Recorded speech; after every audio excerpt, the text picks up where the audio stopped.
Hello, hello.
Kange kamukubwirira yiza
Hello, everyone. Our professional photographers have learned us when that is done. Yeah. So I will ask you together to give Hello. an escort to the Please, those who are outside should be coming right now. We're about to begin the next session. And I'll ask the media team to stop playing the video.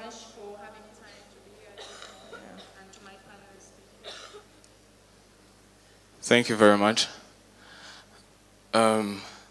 Welcome back. I hope it was enjoyable. Well, so we are going to continue with the next session. And just a quick recap. So far, this is going to be the plenary session number 5. The first one was the role of multidisciplinary healthcare in SDG agenda. So we have been talking about SDG number 3, but does everyone know what the SDG number 3 says? Well, it says, did you know? Yeah, I do. Okay. It says, good health and well-being. So we want everyone to keep this in mind. So the second plenary was technology in healthcare. The third one was research and development in healthcare. The fourth one was universal health coverage. And now we're about to begin the plenary session number 5, which says education system with this healthcare versus healthcare system. Yes. So yeah, education. Education is more like a systematic instructions, schooling, and trainings that gives the person an ability to go and work. So we are about to find out how different education in different fields of healthcare, how does this type of education affect the healthcare system? How do they come together? How do they come together? Yes. Thank you.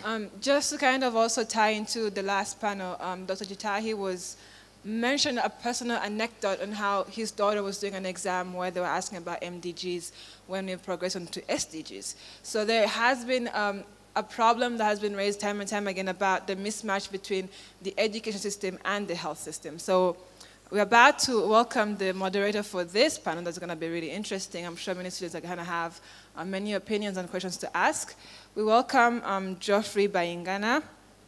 So Geoffrey is the former executive director of Rwanda Children Cancer Relief. He has also been the past president for Rwanda Pharmaceutical Students Association. He's also a personal friend and an SRHR enthusiast. Thank you, Geoffrey, for moderating today.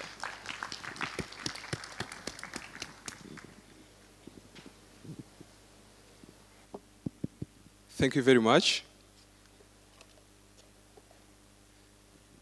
Welcome back from the break. Anyway, as she said, I'm called Geoffrey Bayingana. I'm a recent graduate from the University of Rwanda, and I'm proud to be moderating the soon-to-be called the biggest panel of this conference, because it's the only panel that has all these seats so far. May I welcome all the panelists to come and take up their seats as I make a small introduction about themselves. You are welcome.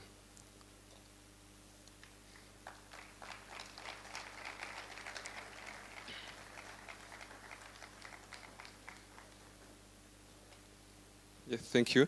As you can see, I'll be having 5 wonderful panelists.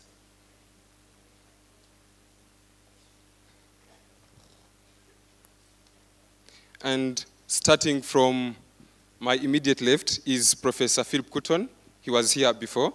He's the Vice Chancellor of the University of Rwanda and is a family physician by training.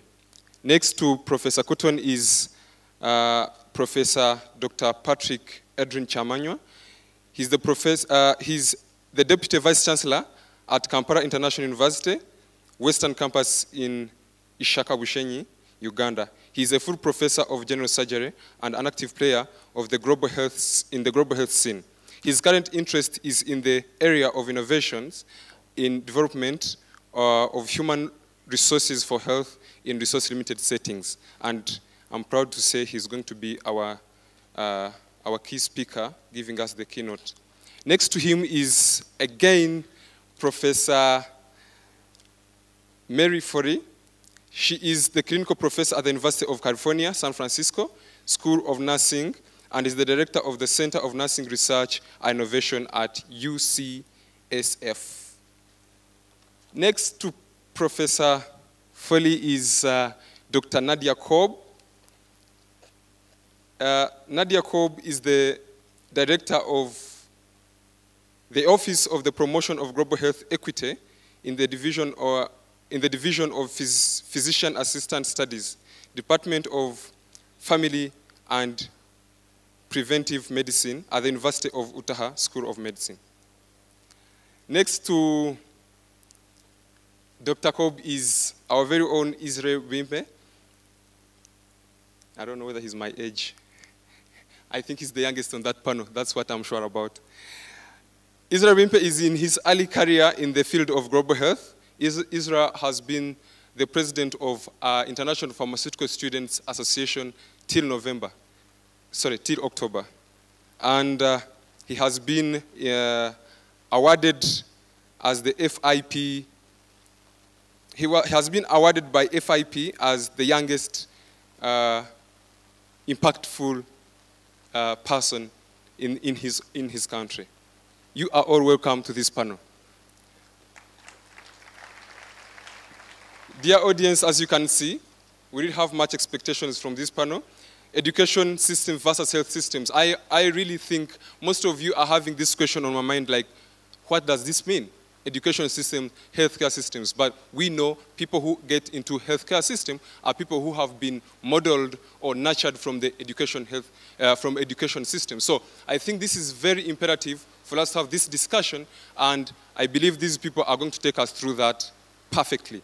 Without any further ado, allow me to call upon Professor Dr. Patrick to give us a keynote speech. You are welcome.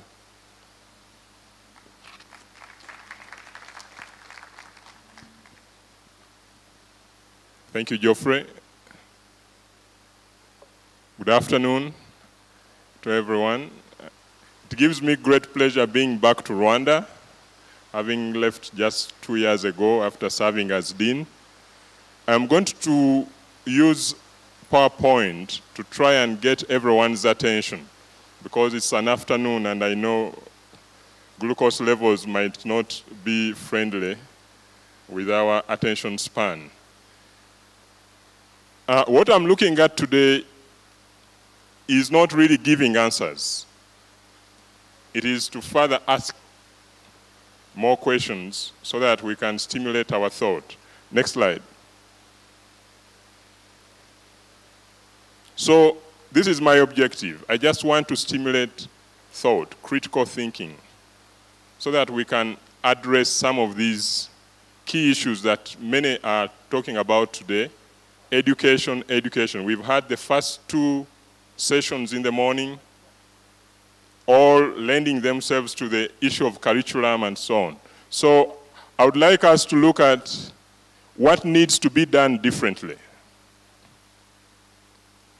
There is certainly something that we need to be doing differently. What skill set must we be giving you as our students to prepare you for the challenges both of today and tomorrow? Would like to look at the kind of curriculum that should be developed and how should it be delivered so that you are relevant today and tomorrow. And of course, we also want to look at the shortage in funding. Like we've had in the previous panel, there is an aspect of funding to it. You need the funds. You need trainers. And there are shortages everywhere. Not only in sub-Saharan Africa, but in Europe and the West. We are having shortage of trainers. We are having the move towards sub-specialization, yet, as you've heard in the previous panels, we are talking about primary health care. How do we deal with that delicate balance? Then, of course, there is the aspect of research. Research for promotion, research for whatever reasons, that tends to draw us away from the learners. How do we deal with these real challenges? So those are the questions that I intend us to look at. And of course, someone was trying to remind us of what SDG 3 is, and that is it. We need to ensure good health. But how do we do that? We already have a shortfall, and we know that for health, universal health coverage to be realized, we need a critical number of health service providers, healthcare professionals, and all the other allied personnel that work with us. We need to be able to go to where the people are and not to find us where we are. If you could go back. So, and of course there is that general concern about the quality of the people we are churning out. It's a question world over. You know, people are asking, are we really churning out the right health professionals? In our days, we used to do this. In our days, we used to do that. So we need really to be addressing some of these issues. Next.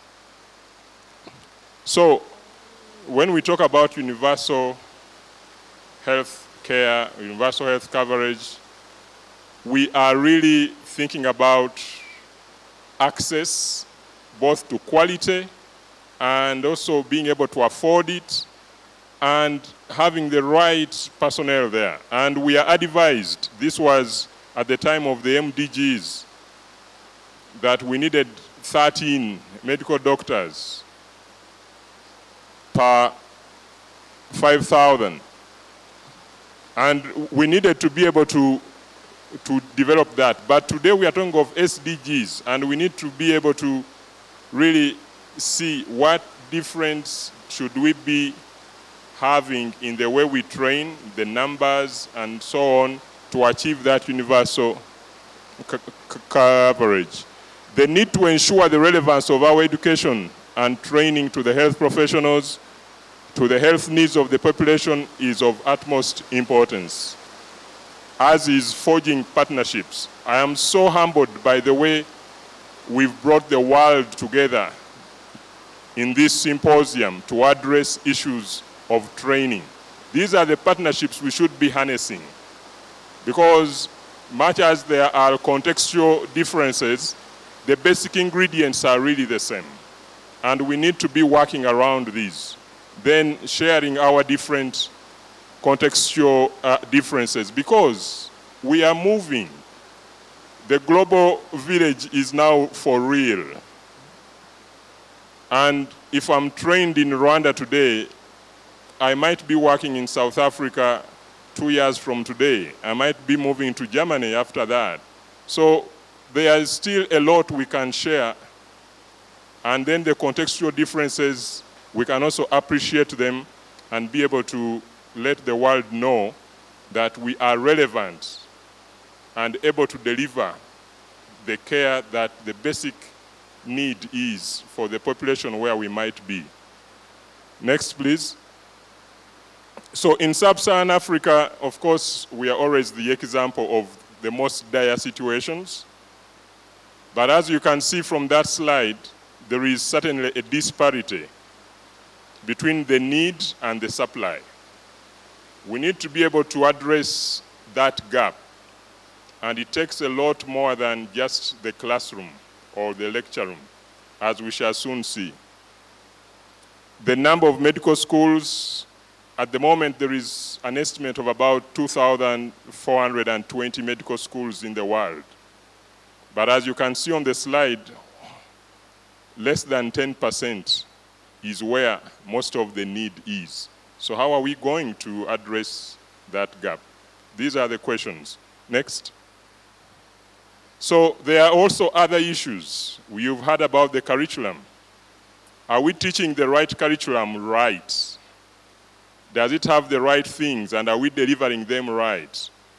Or are we teaching yesterday's curriculum to doctors of tomorrow, using teachers of today? Certainly, we have to find some way of doing it differently. But also, before we teach, the admission processes, are they balancing? Or are we only taking in scholars or candidates from the urban setting who will not even appreciate the primary healthcare concerns of that last citizen out there that needs it even much more than the urban dweller? Are we balancing for gender? Are we balancing for race? Are we balancing for religion? Because these at some point come to be the real differences in access. If you are to have a doctor, and there is evidence to this, if you are to have a doctor practicing up-country, they ought to have had an experience of an up-country health system. You need to have exposed them there, otherwise they will go and really start proposing things to the rural population that they may even never have imagined they would have to do. So we have to be contextual. And so it has to start right from the training. The trainers are also very important. Are we having the right trainers? Or are they the very old professors like myself who are very static with what they were taught and that's what they want to pass on? People who have been using overhead projectors, probably some of you might never have seen the overhead projectors. You are now used to the PowerPoint. You always ask for the LCD projectors. But at some point, we even had the chalk dust from the blackboard. And there might be some trainers that still want to hold that so dear. And it is common in the medical profession, probably more than in others, that we tend to be very conservative in our ways. So we need to challenge that, and I'm happy we have a lot of youth in this room that are going to help us challenge that. The facilities are important as well.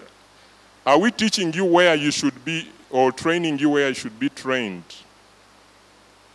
Many of us come from medical schools that are in the urban, that are probably referral hospitals, but then we want you to go and do primary health care. Are you really going to find that setting down in that district hospital? Certainly not. So why not take you there during your training? And what we have seen so far, one of the most successful health systems is the Cuban health system. And the Cuban training system is superb because they take the students out. And these students are more able to appreciate the differences in the determinants of health in these different geographical settings. Of course, there is the aspect of policies, which we shall also be dealing with. Next, I think we're about to finish. So there's been a lot about education. But these are some of the key documents out there that we keep referring to. The first groundbreaking one was the Flexner report. And recently we celebrated the centenary of that with the one at the top, which was the Frank report. Again, examining the relevance of our approaches to medical training to the needs of the health systems and what needs to be done. In 1915 was a public health concern, and in 23 was the nursing. These have all been examined, and you may want to look up these documents because they are really very key documents when we are talking about education and the health sector or the health system. Next, and I think the second last. So in 1988, there was a convention, kind of like this one, but with educationists. And they came up with what we call the Edinburgh Declaration. And this Edinburgh Declaration, much as it was set in 1988, which is the 20th century, it is still relevant today and probably will be for some time.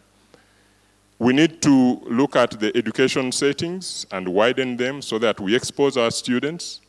The national health needs have to inform our curriculum, both today's needs and the projected needs. The way we teach you, all of you are probably now tweeting, or some of you are even streaming and so on. Must we still call you to the lecture room? Or should we be uploading stuff? Then you come to the lecture room just to understand the concepts. Because there is a lot that can be done in that 1 or 2 hour lecture session than just reading my yellow pages to you, which you could find elsewhere. Of course, we need to teach the educators, and we need to probably be moving away from curative-based medical education to prevention and promotion-based education. We are teaching you about diagnosing disease and emphasizing that much more than preventing that disease in the community. We are training you to be more sophisticated with diagnostic technologies than teaching you how to use the basic home setting to promote health. These are the kind of changes we should be doing. And like one scholar has put it, it's the 80-80 paradox. 80% of the training is taking place in the wards, while 80% of the patients are actually in the OPD and in the lower referral settings. So there is a big mismatch. Let us go to the next slide, which is, so there is also something that needs to be done about coordination between education and the health sector. We've had the examples of Rwanda, and I've been fortunate to have worked in Rwanda. At some point, I didn't know who my boss was when I was dean of medical school, because often I would get a call from the Minister of Health, and then the Minister of Education called me as well, and I enjoyed that reporting because the health showed that the products are their concern, and therefore the process is as important. And education, of course, carried out its role, being responsible for education. And we need this also to be happening. Next. Of course, multi-professional training is also important.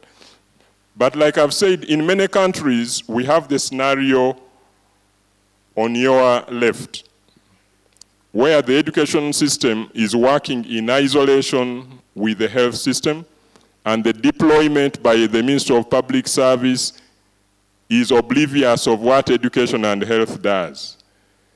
In that way, we can't achieve the universal health coverage and the health for all that we are looking at. The preferred is the systems-based operation, where there has to be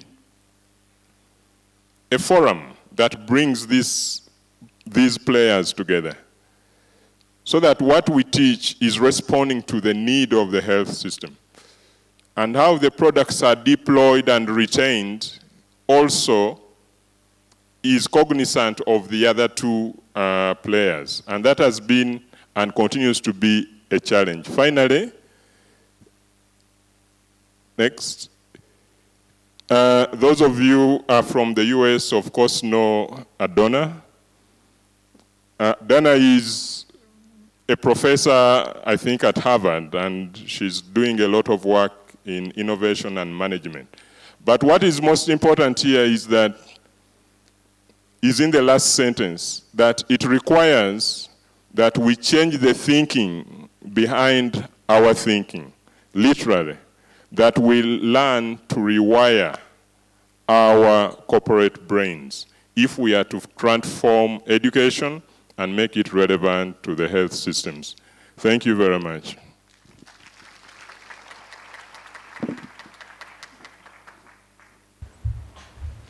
Thank you very much, Professor Patrick, for shedding more light on this. Actually, this is where we have been having a number of thoughts on how do these two things coordinate with each other. Now, as you said in your keynote, throughout the world we have more than 2,000 medical schools. It is estimated that we have more than 600 nursing schools, and this doesn't stop us from thinking about other fields like midwifery, dentistry, pharmacy. So the universe of medical education or medical training is really huge. And all these people trained here are supposed to be creating an impact in the health system. Now, beginning from the end, from Israel Bimpe, do you see this education system from all this exposing, talking from a perspective of a recent graduate, do you see this exposing the current trainee to an international exposure and resources that are really necessary to transform or to create an impact in the health system? Thank you for the question. Before I get to that, I would like to thank you so much for giving me the opportunity to speak here, and most importantly, thank both Prof. Cotton and Prof. Patrick, who personally for me are great people who have kind of invested the seed that has brought me to where I am now. When I was in the first and second year, I started an adventure at the university, but Prof. Cotton and Prof. Patrick especially kind of gave it perspective, guidance when we organized the first public lecture with Prof. Cotton, and shoot me up to where I am now, and I really wanted to use this platform to recognize that and say that I'm really glad for that. Now, coming to your question about how this is linked and how students get to understand that, from our perspective, usually if I have to speak on behalf of the International Pharmaceutical Student Federation, there is a clear mismatch.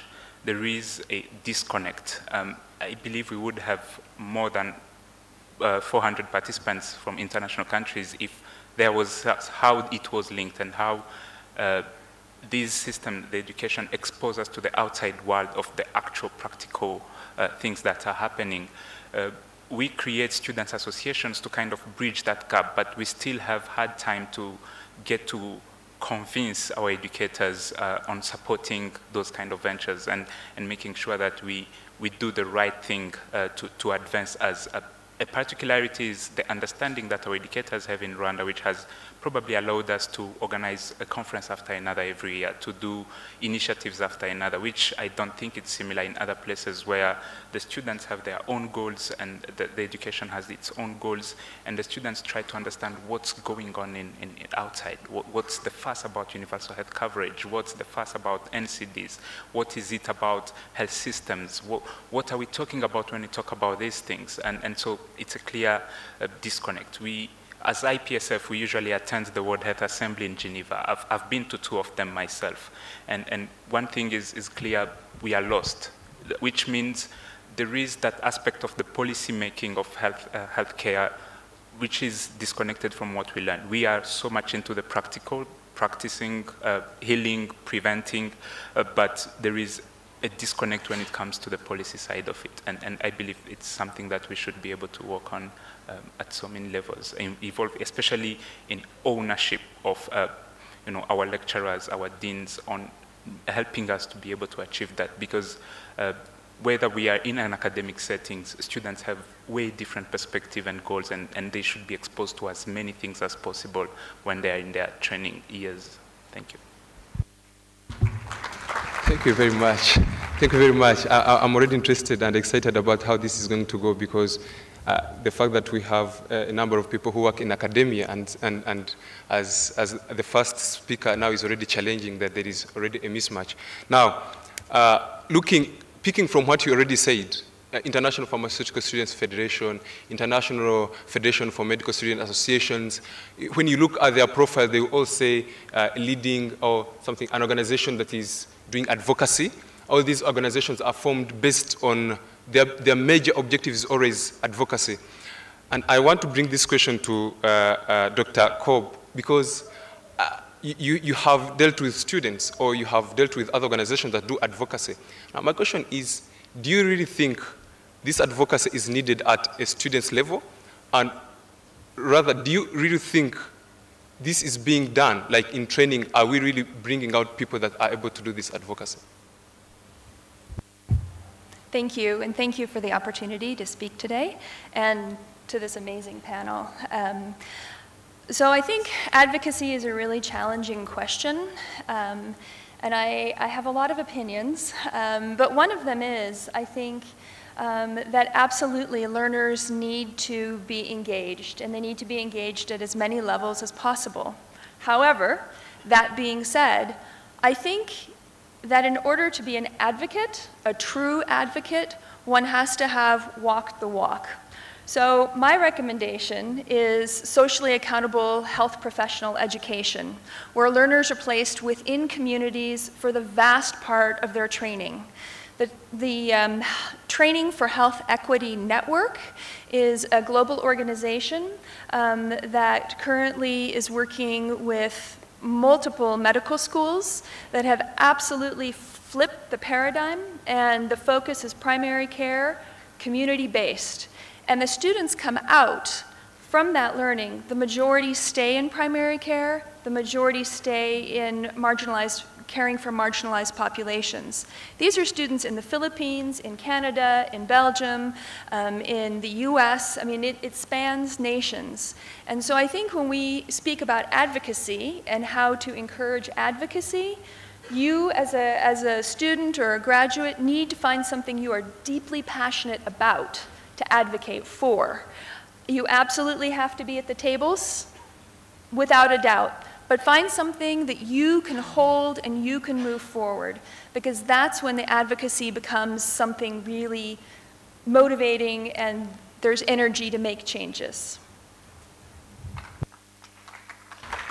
Thank you very much. Thank you very much. And now, coming to you, Professor Foley, you are heading a Center for Research and Innovation, and even any other person on this panel, you're having if we have a place that we have a number of researchers done, it's in the academia, because we are having lecturers, professors, they do research on a daily basis, and we also have students who do research for their dissertations and all that. Now, I'm asking, really, does this research transform into the impact? Like they said before, does the research done at the university bring the impact, or does it avail the data to the health systems, to the ministries of health, so that this data can be used to create an impact?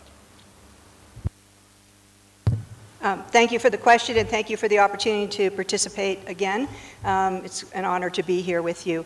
I believe we are attempting to do that research that will inform our practice, but I also am a true believer in practice-based evidence, and that we need to learn from what we see occurring. So let me answer a little bit with a story, and I'll tell you why I'm telling this story. I met a wonderful new physician from Harvard. He had no doubt the best credentials. He was sure of himself, and he was a very good internist, and he was very proud of his preparation.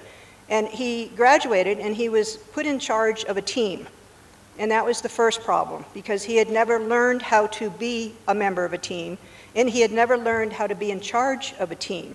So he accepted the responsibility and had one of his first patients who had a cerebral vascular accident, a stroke.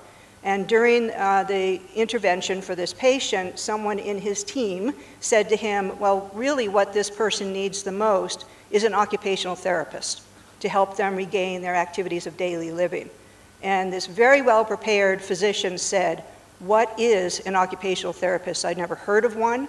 I've never worked with one. I have no idea how that individual works with this kind of care. And he became very humble as a result of that and became a believer in the development of team-based care and more knowledge within our schools about how to perform in collaborative teams. And the start of that should be in our educational settings. So some of the research we're doing is what is the impact of team-based learning as well as team-based clinical practice. And I can tell you from the UK, from Canada, from the US experience, it's easier said than done in terms of interprofessional education. It's sometimes hard to align the courses, the semesters. We have to prepare people to be great, successful clinicians and to pass those exams. And so we're finding that we're doing extra seminar work and in many cases, the use of simulation and case studies where we bring teams of students together, doctors and nursing students, dentists and pharmacy, that's our UC family, and physical therapists, and having them really work together to solve some patient and population problems. But I think that's one of my perspective today is certainly that is one of our gaps between educating people to be individually excellent and siloed, and that word gets used a lot, but it's actually quite accurate, and not necessarily effective team members. And I think our healthcare systems would be greatly improved if we worked as teams and we respected each other as team members. Thank you very much. Still in looking at the coordination between the university training or the university education and its impact to the healthcare system, I still want to ask Professor Patrick, in my university where I used to see all the doctors who were teaching us. They are all from a given teaching hospital or from any other hospital, but they're already working there. So does this really create an impact in strengthening the healthcare system, or it's a way we would think these people are being overloaded, or is it done because we don't have other people who can work in the hospital and we still have these ones who are lecturers only? So does it have a direct correlation that these people have to be doctors in the hospital and they come back and teach in the universities? Thank you very much, Geoffrey. That is a discussion many heads of medical schools are grappling with. But we do have some best practices that we can borrow from. And we do have universities in the US and other places in Europe where we get dual appointments so that you can have a clinical appointment as well as an academic appointment. In some of our systems, especially in sub-Saharan Africa, that is not very much fancied, because sometimes if you don't have an academic medical center like some of the US medical schools do, then they tend to see you as drawing two salaries, and so they try to discourage that because they want you to be answerable to one boss and not two. But really what you would want to see is a practitioner, someone who really is at the forefront of the health system, being able to train the next one to come. Because they do have their feet on the ground. They do have the understanding of the ropes in the system, the different ropes that they have to play with. And there is no better teacher than the person who is experiencing all that. However, we don't only have to use doctors. Like we've said, primary health care and multidisciplinary or multi-professional training calls for more than a siloed approach. So we need to call on board the community health workers, like in the setting of Rwanda. There are a lot of lessons we can learn from the community health workers when it comes to promotion of health, when it comes to promotion of adherence to treatment, when it comes to the real challenges that the population out there faces. So there should be sessions with these people. There should be sessions with the policymakers where you get a representative also from the ministries to come and tell you how these policies are arrived at. How are these priorities met? What are the challenges in, for example, the logistics and supply chain that Professor Kayumba was earlier talking about?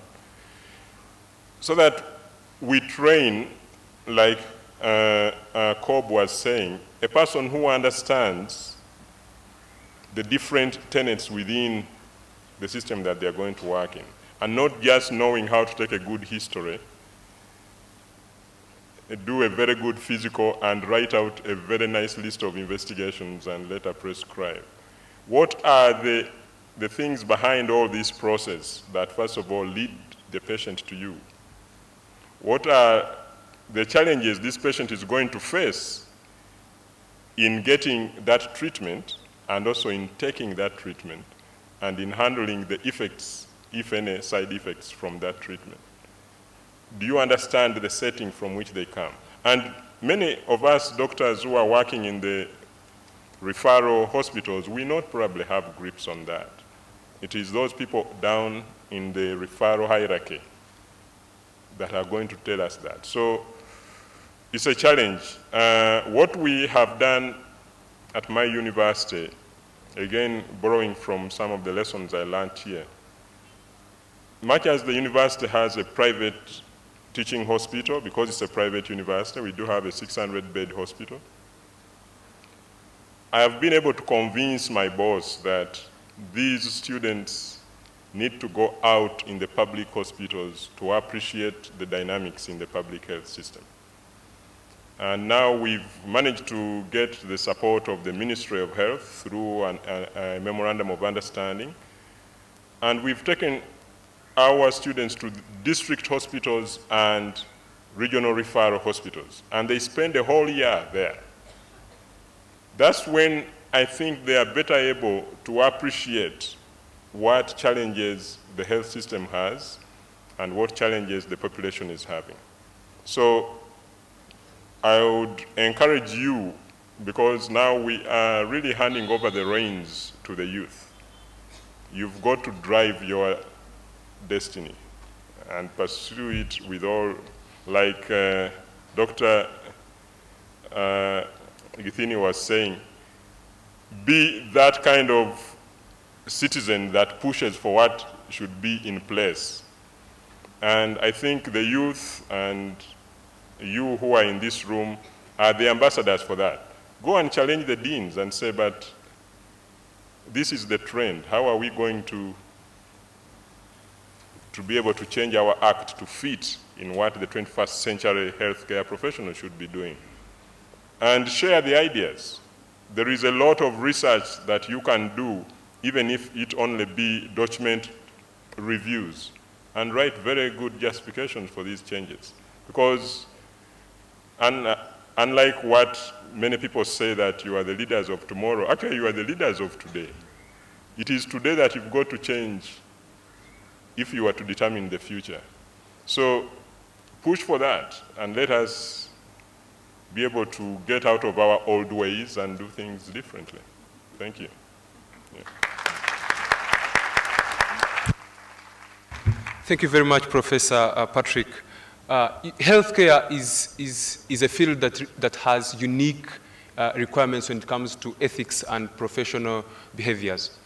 I know, coming to you, Professor Cotton, you have been in a number of medical schools working with them before you became the Vice-Chancellor, and do you really think these universities are bringing out people that have got this really required set of ethics and professional behaviors suitable for the healthcare system?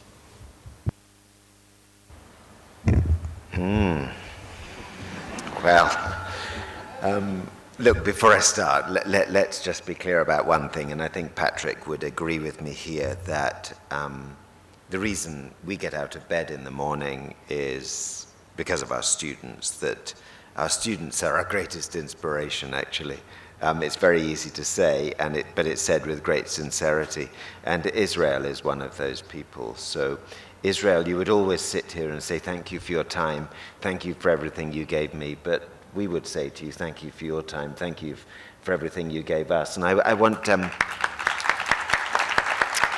you know, when Israel, Jeff, when Israel became the international president, I contacted him through the dean because I was following him on Twitter, but didn't know how to contact somebody through Twitter.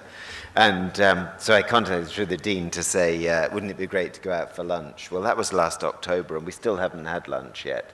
But that was a stupid thing of me to do because I don't take lunch, so I don't know why I was offering to have lunch with you. But maybe dinner sometime, Israel, so apologies for that.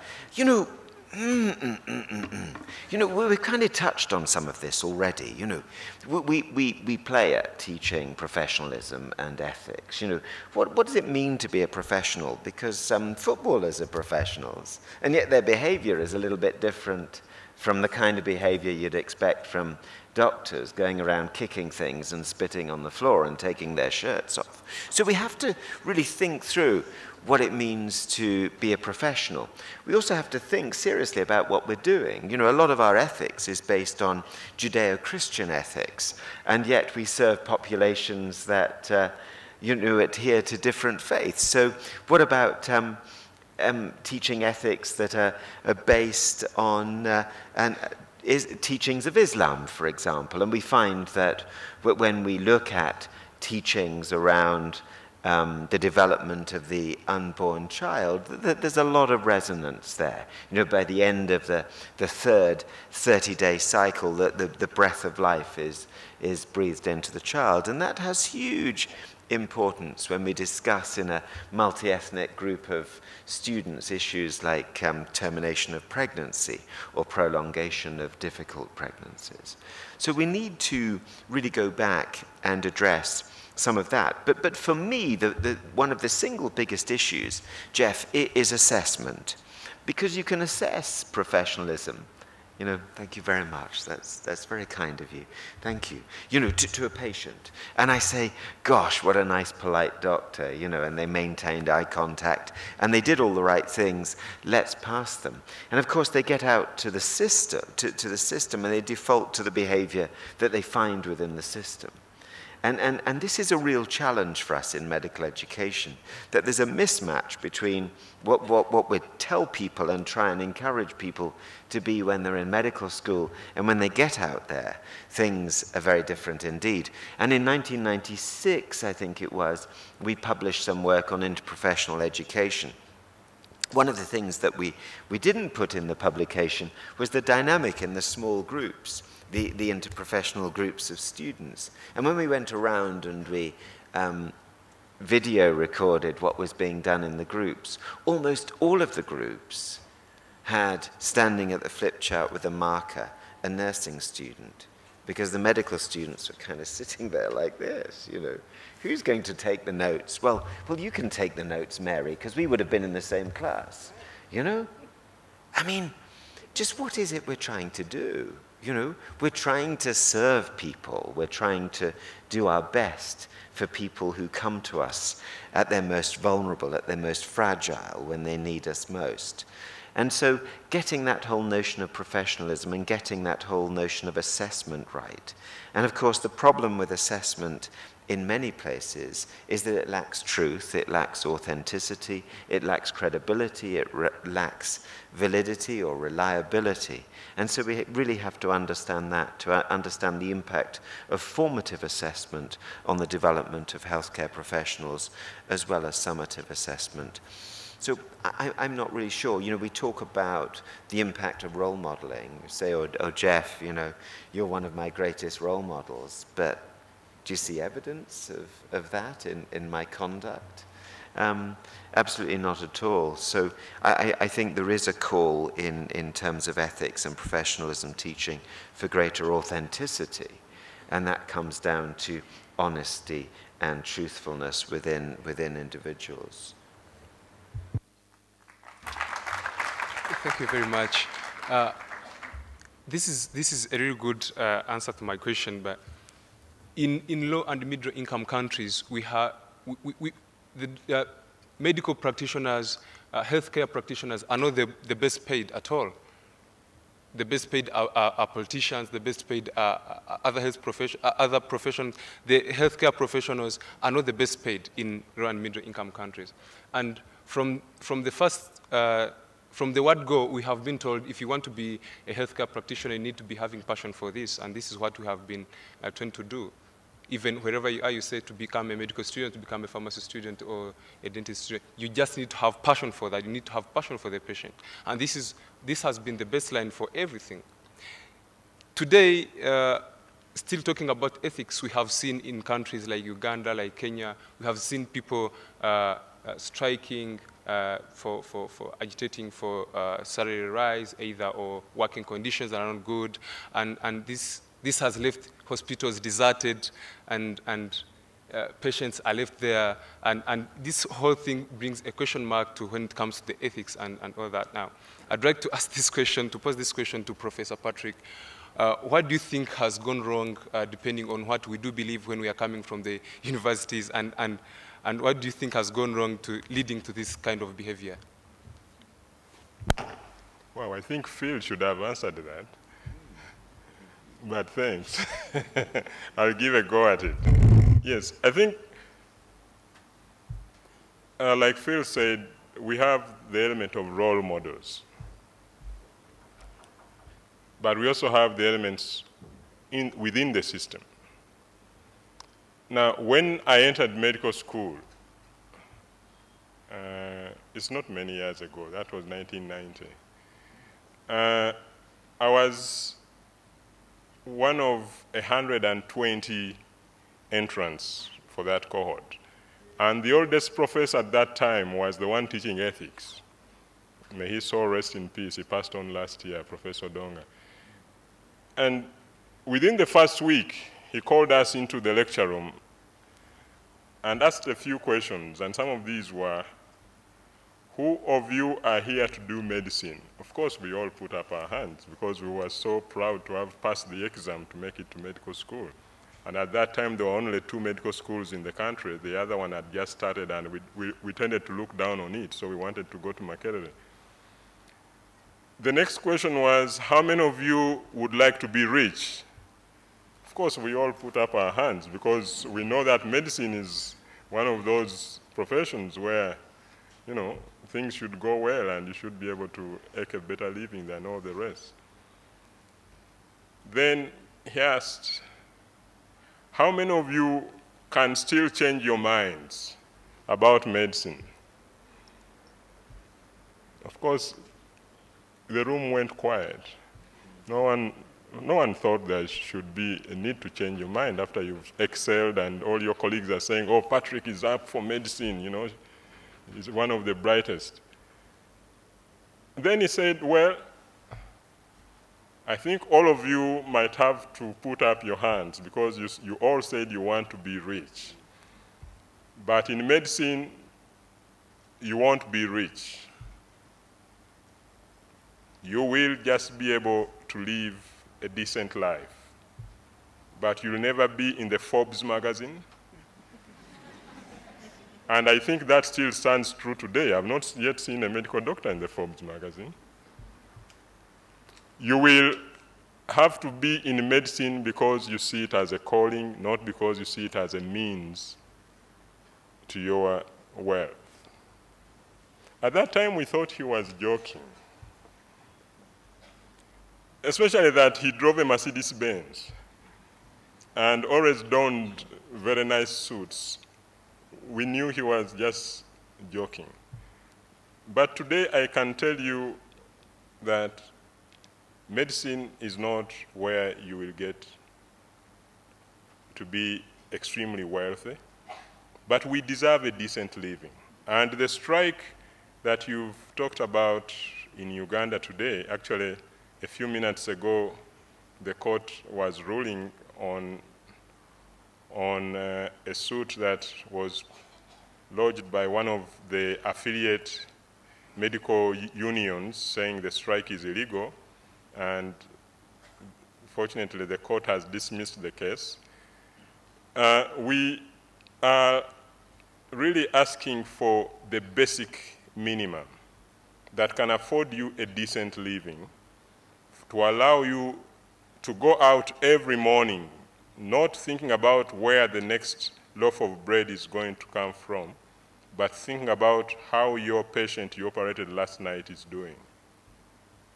So it's really for us to push for that kind of package.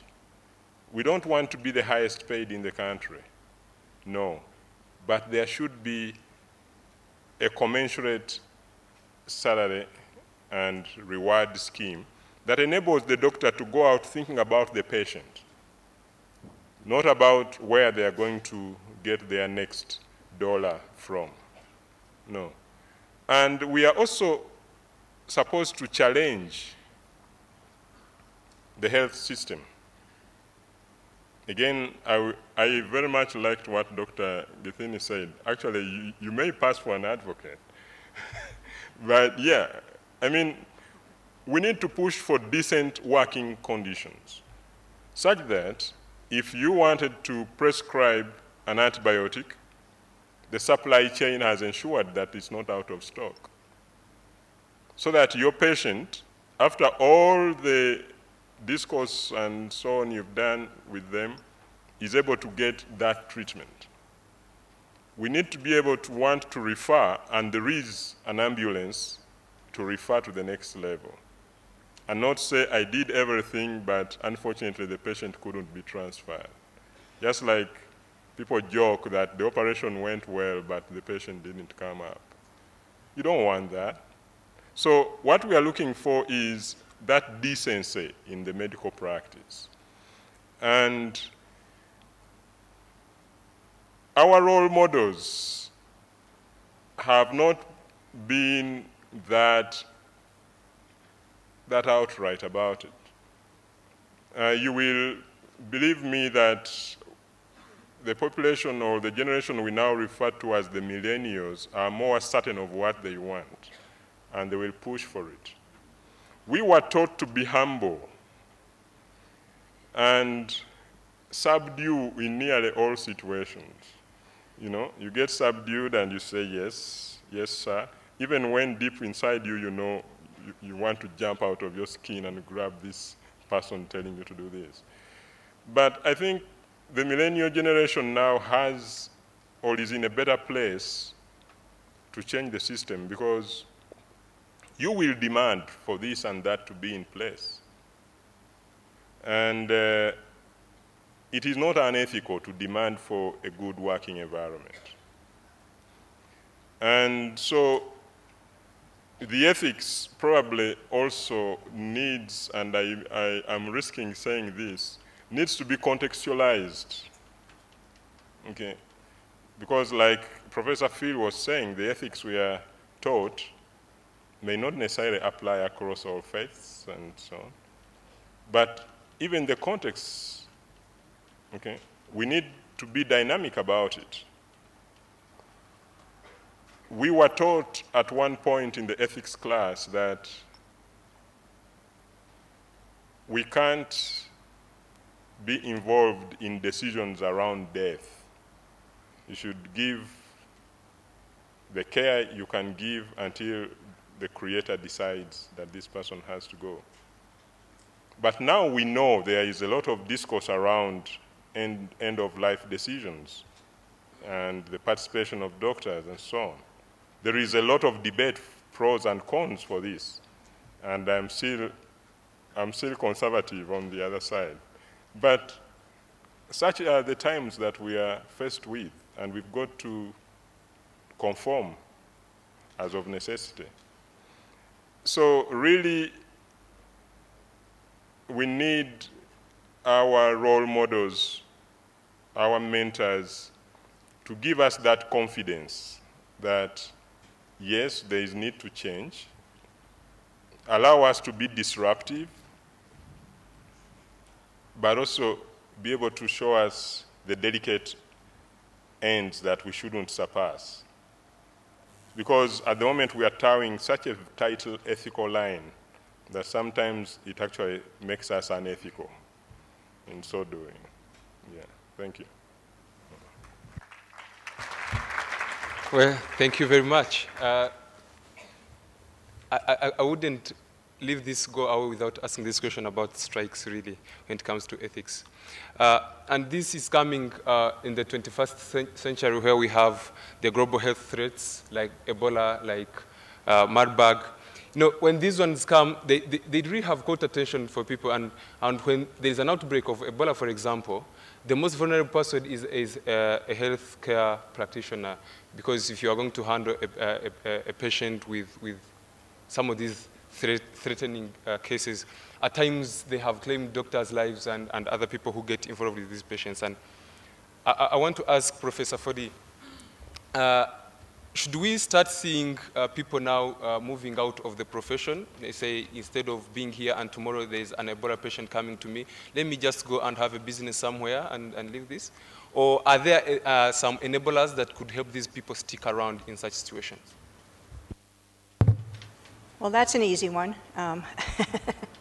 These are tough questions and very tough conversations, but very important ones. I strongly believe that it's a health professional's obligation to provide health care. And there have been many first responders who've gone before all of us, who led the way. So that's my belief, but I also know that there's an obligation for somebody to be as safe as possible.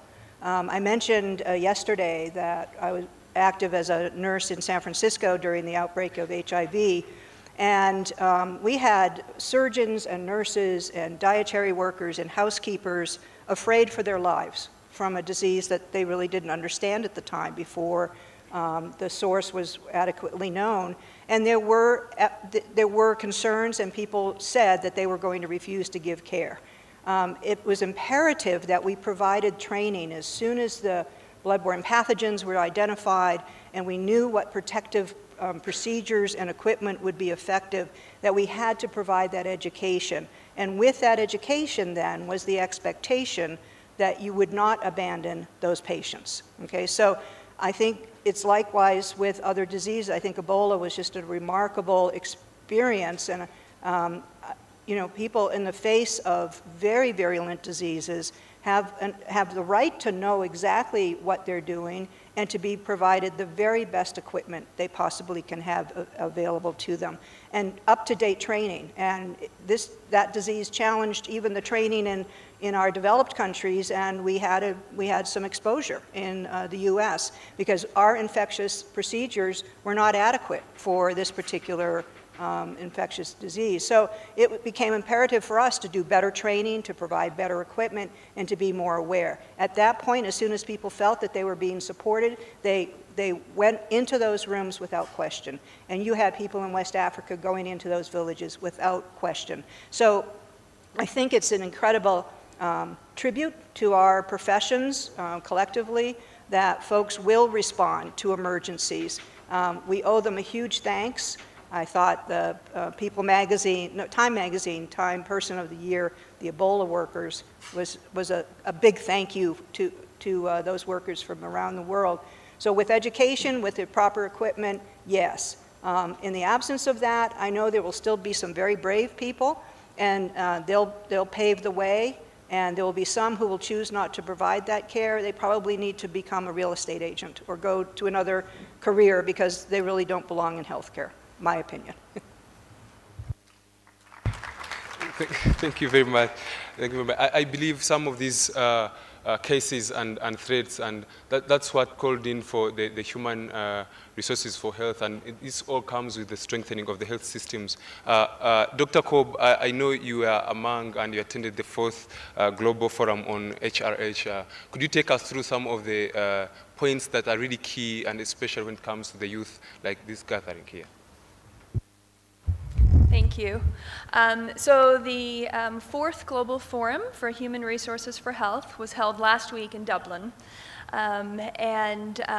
It was really to help continue to strengthen and help the implementation of the global strategy on human resources for health, Workforce 2030, as well as the UN High-Level Commission on Health, Employment, and Economic Growth.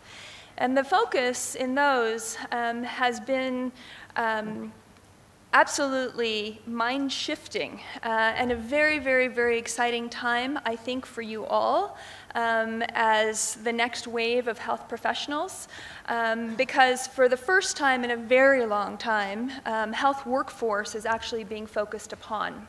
And some of the key points that they are focusing upon is that rather than building a bunch more, and I don't mean any offense to any profession, I'm just going to put that out there first and foremost, but building more medical schools, if you don't have the infrastructure to keep the physicians or the graduates there, and you haven't trained them in a manner that has them go to where they're needed the most, is not going to work. It hasn't worked in many, many, many years. And so these documents, this global policy is actually moving people towards looking at the skills that are based within the communities already.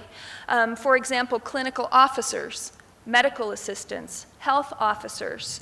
These are team players that we need to recognize as a health workforce, where the physicians can practice to the utmost height of their professions, and the pharmacists and the nurses, and to build the team. So that's been a large focus, along with the education, decent job creation, obviously gender, youth, of course, safety and security of health workers, as we know from this conversation, but also in war-torn areas or in terrorism. It seems that health and hospitals are no longer protected places. So we need to think of that. You, as future healthcare graduates and providers, really need to be bringing these things forward. Migration is another topic that was brought forward. For me, one of the most exciting parts was the Youth Forum. For the first time in this 4th Global Forum, they created a Youth Forum, and it was multidisciplinary. And the Youth Forum created a call for action, which is readily found on the WHO website on the 4th Global Forum on HRH. And I just picked out a couple of points that really resonated, and it's about youth empowerment through active participation. So being an active citizen, absolutely. Focusing on understanding primary care, being well-trained and well-supported to be a part of it, to be a part of the team. Whether you're at the district or tertiary hospital, okay, you need to understand who's working in primary care, and you need to make those connections and be the supportive team. They can't be left out there to do miracles, because the training isn't there. The other part was socially accountable health profession training.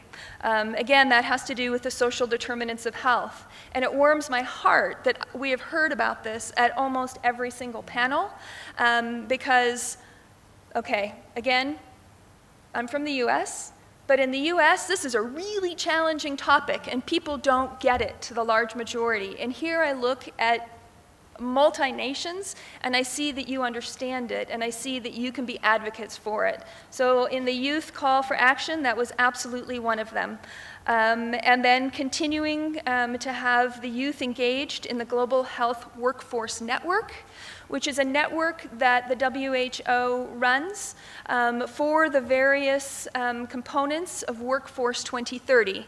So there's an education hub that I have the honor of being a part of. And our focus actually is looking at building a competency framework for clinicians trained between 12 and 48 months with the focus of primary care to strengthen health workforce and help create teams. So I'm happy to speak with anyone who has questions or would like more information. That's all on the internet. And the youth standing and representation was absolutely inspiring. Thank you.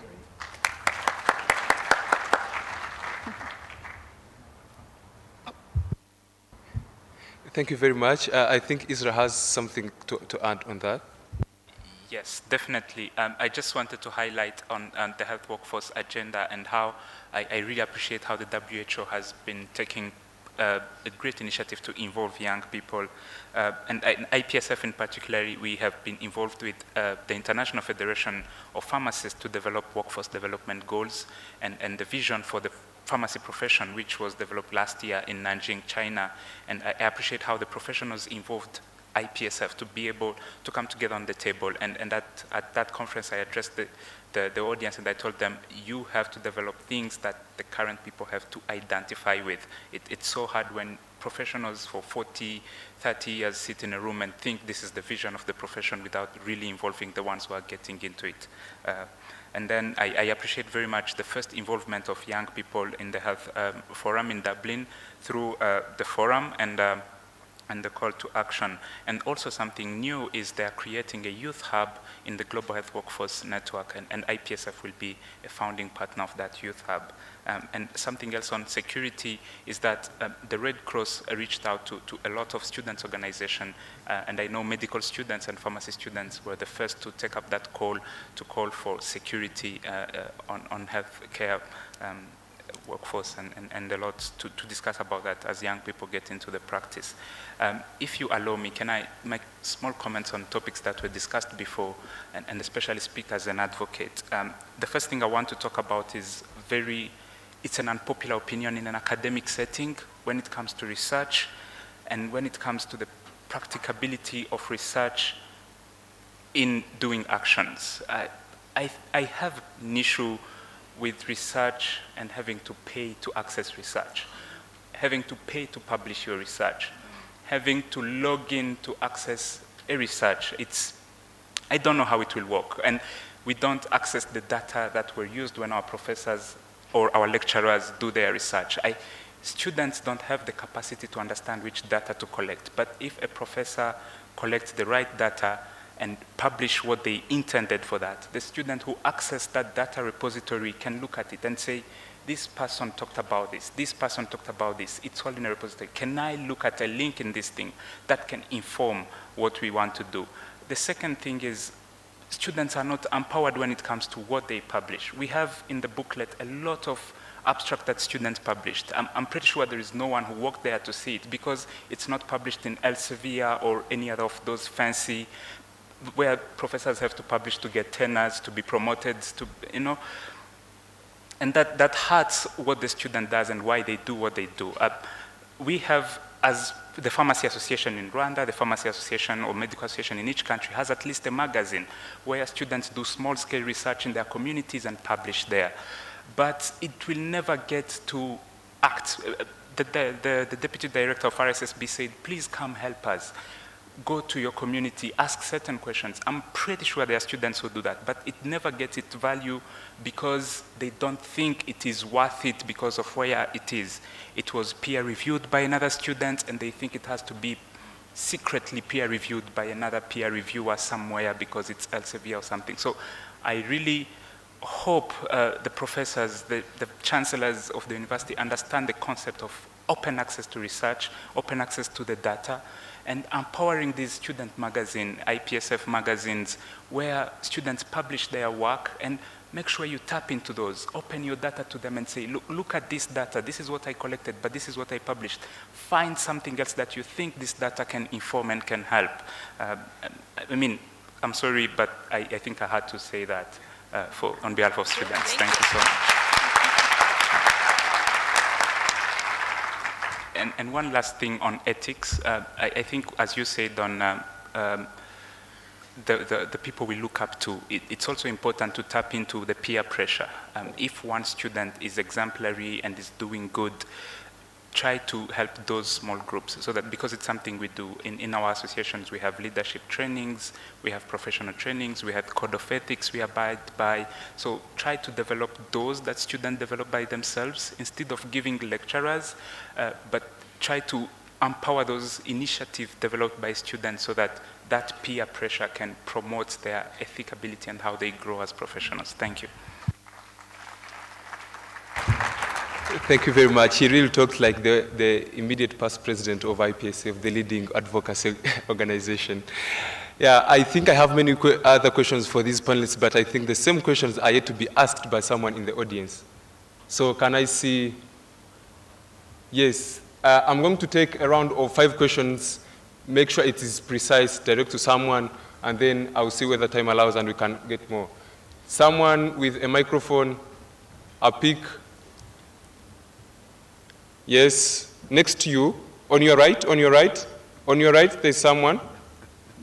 Yeah, the first question. Thank you. My name is Tendo Aungas. I'm a medical student from Kenya. My question goes to Professor Cotton and Professor Patrick. I'd just like to inquire if there's been any talk of a standardized medical curriculum for all the medical schools, at least in the region, East Africa.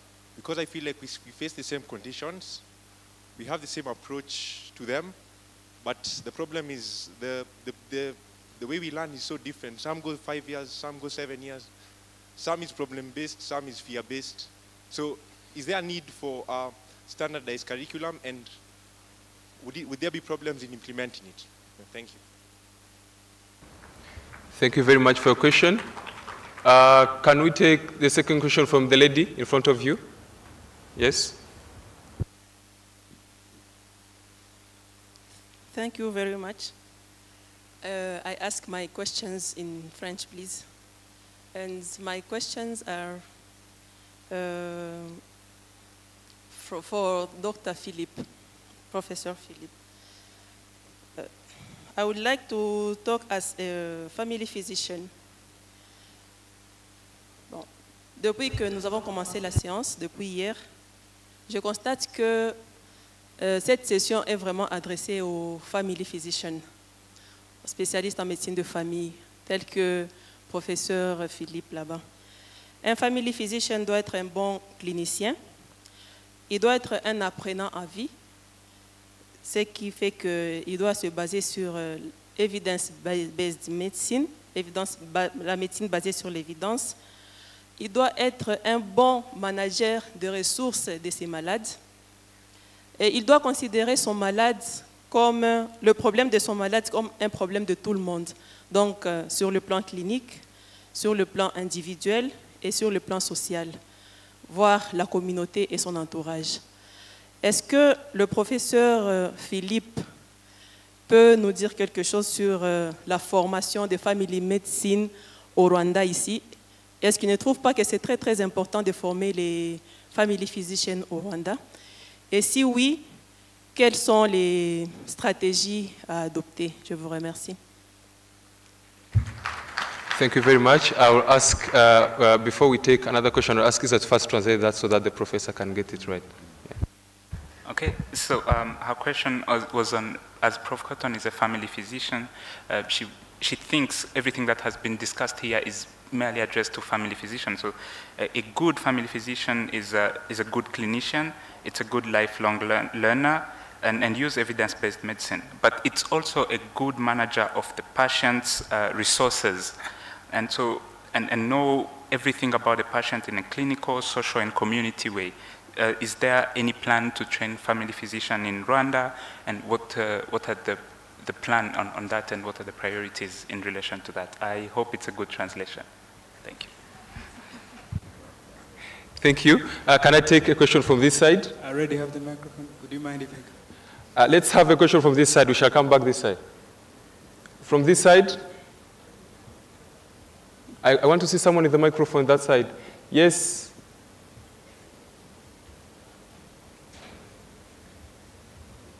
Yeah, where you are. You can pass a microphone there.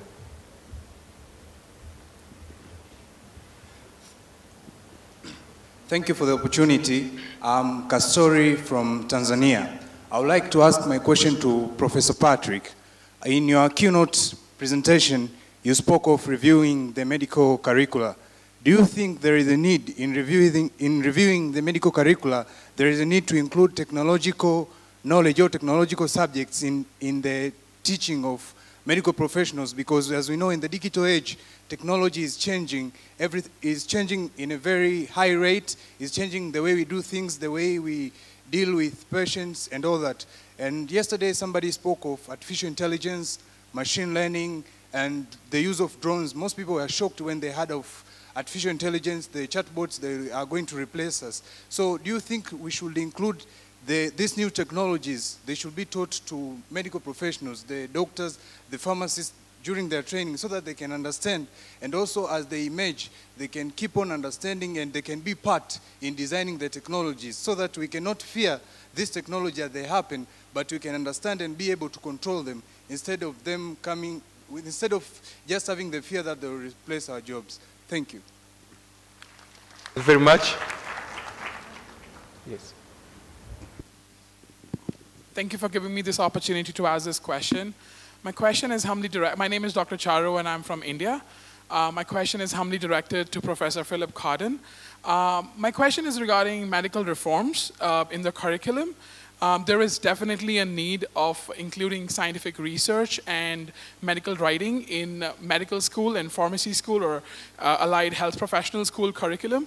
How do you feel about it? And except for just going from extracurricular voluntary work, if there is a dedicated time for a research that is prevalent in countries like America or Germany, where we see 92 to 70% of medical school graduates definitely publishing some evidence-based scientific data. How do you feel to go about it in LMICs? Thank you. Thank you very much. The last question must be addressed to the rest of the panelists. Thank you. If you have a question directed to any of the three panelists, please. Yes, thank you. This side. My name is Iradukunda Jean de Dieu. I have a question. I'm from Rwanda. The topic is education system versus healthcare systems. I hope they are not rivals, of course. Now, my question is, as we seek for change in the education system towards our healthcare system, how do we make sure we're getting it as soon as we say it? I'm thinking of how would education institutions allocate some credits to extracurricular activities of students in terms of their associations or how they gather and work on those challenging issues you want. I want the panelists to talk on that. Thank you. Thank you very much. Let me have a question here that is addressed to those panelists. Thank you. Thank you so much. My name is Magnifique, and I'm a resident in obstetrics and gynecology at the University of Rwanda. And my question goes actually to, it can be replied by any of the panelists. The thing is about, when we talk about education, whether it's in medicine, pharmacy, nurses, we see that so many people who are teaching are, of course, people who are practicing. But those people are not trained to be teachers. And what happens, they cause frustrations to the students. And so many people, they end up dropping from the medical students because of the frustrations they get from the teachers. So how the panelists can address that? How are we ensuring that the teachers who are in the medical field can also be trained to teach? And the other question is about, as much as we are ensuring a good environment for the practicing doctors, nurses, pharmacists, how are we ensuring also those good learning environment for the students? Because so many students are going to the night shifts and they're not eating. How are the universities or academia trying to cooperate with other non-stakeholders? I mean, other non-academicians, they can be business people, banks, and whoever, who are willing to invest in the health teaching or learnings. Thank you. Thank you very much. Let's first answer the round of this round of questions, and we see whether time allows and we can have more questions. I would start with you, Professor Cotton, answering your question that will have to be translated later. Yeah. Thank you, and I'll just answer the one about family medicine, and then I think other people can answer other questions better than me. Family medicine, we do have a family medicine program in Rwanda, a master's in medicine, higher professional training course. We just have, and we've graduated people from it. However, we haven't admitted people to that program for the last few years, but it's still on the books. And I'm a family medicine physician myself, as you know, and a strong advocate of that. I think it's actually about realizing the principles of primary care, and as they apply to all specialties and all generalities and all professions working within healthcare, that actually matters, and that's what we bring. And Mary talked yesterday about the pyramid, and you know, principles such as the inverse care law, how we realize that and how we advocate for that in family medicine, I think is probably as important as having a program. I think the other things that people have talked about, you know, having a primary care oriented undergraduate curriculum is probably as important as anything else. So I can talk to you in detail about the future of family medicine in Rwanda, but of course family medicine means different things in different countries. My training in the UK in family medicine is very, very different from family medicine in the United States. So for me, it's about realizing primary care and the impact of primary care and developing a cadre of people who work in primary care, whether they're dentists, whether they're nurses, whether they're physiotherapists, whether they're doctors. But very happy to talk to you more about that afterwards. Should I translate that? Il a brièvement dit qu'au Rwanda, on a un master en médecine de famille et cours professionnels pour les professionnels. Mais il dit aussi que c'est surtout basé sur comprendre les principes des premiers soins aux soins basiques. Et comme on en a dit hier, les lois pour investir dans la santé. Mais lui, il pense que c'est beaucoup mieux le fait de renforcer les principes des premiers soins aux soins basiques. Et si tu veux, vous pouvez en parler plus sur le futur des soins basiques, des médecins de famille et un peu de ça. Merci. Thank you. Professor Patrick, you answered both questions, one about standardizing the curriculum and adding technology in the curriculum. Thank you. Okay, thank you. Thank you for these very beautiful questions. Very, actually, much on what we are supposed to be doing. Yes, there is already discussion about standardizing the undergraduate medical curriculum in the East African region. And this is following the best practices that we've learned from the US and the UK, but also within the region, we've got the College of Surgeons of East Central and Southern Africa. We've also got the College of Physicians now, and soon we might have the College of Pediatricians, who have taken specialist training and come up with a uniform curriculum, and all we need to do, and I'm one of the examiners on that, is to accredit the training sites. So within the East African region, recently, you know, we had the second joint East African Medical and Dental Councils Board inspection of medical schools that went through all the countries in the East African region. And one of the things in there is the key elements of the curriculum. There has to be the elements of the biomedical sciences, the preclinical. There has to be the elements of the clinical training. And that is an attempt already at standardizing the training. I know that our friends in Kenya now have a national curriculum for medicine. At least I've got a copy of that. And these are likely to be the ones to spearhead the harmonization within East Africa so that we have one document that we can all look at. However, we also don't want to take over the autonomy of the different universities. So there will be certainly a prescription of the basic ingredients, but there will be, again, peculiarities that define different programs at the different institutions. And that's why you see, even in the US, much as there is harmonization, there is still grading of the different medical schools and universities regarding the performance at the national exam. And that sometimes is the key issue that attracts applicants to their different schools. So there will be that element where medical schools will still retain their autonomy, but implementing an agreed basic curriculum. And what we are now trying to push for, to answer the question from my friend from Tanzania, is that universities should encourage innovations, technological innovations, affordable health technologies, and so on. And we are now all trying to create innovation hubs within our different universities to try and push the students to be the ones to actually produce the new technologies.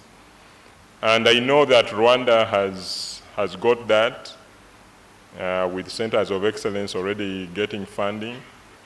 At my university, we are trying to set up that. Makerere has also tried to set up that, and probably other universities in the region and beyond. Because we do realize that in this digital era, the youth actually tend to understand the digital dynamics more than we do. And so we need to open up the space for them. One quick benefit I've already seen from that is from my own student at Kampala International University, who has come up with an app now that can help detect preeclampsia among pregnant patients, that provides a quick assessment and already raises the flags for this lady to be able to go and access specialist care. And to me, I think that is the way to go. And I'm a very good fan for innovations from students. And Israel, it wasn't a favor. It's just because it's my passion. that I supported your student movements and because I know that the potential lies in there.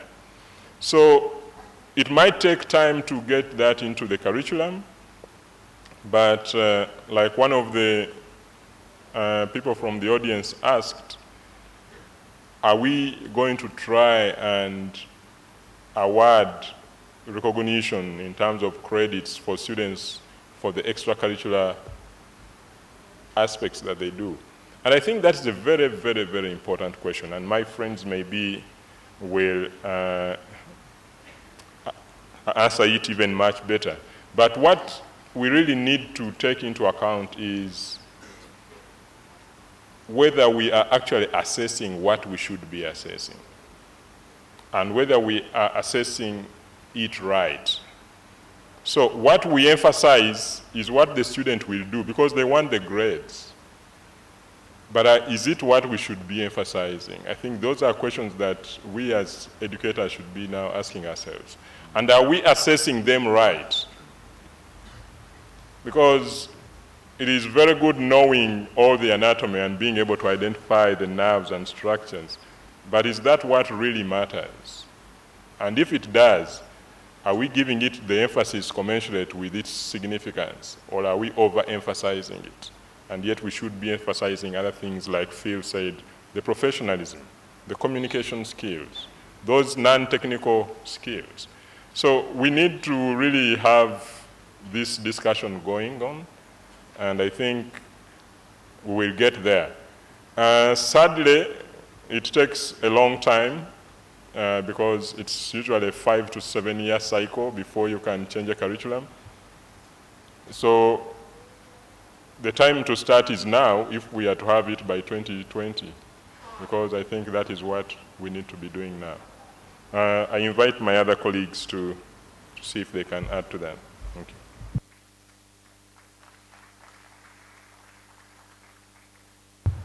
So I was going to tie on to the credit for extracurricular activities. I think that's a really big challenge, and I think, as Dr. Cotton had said during one of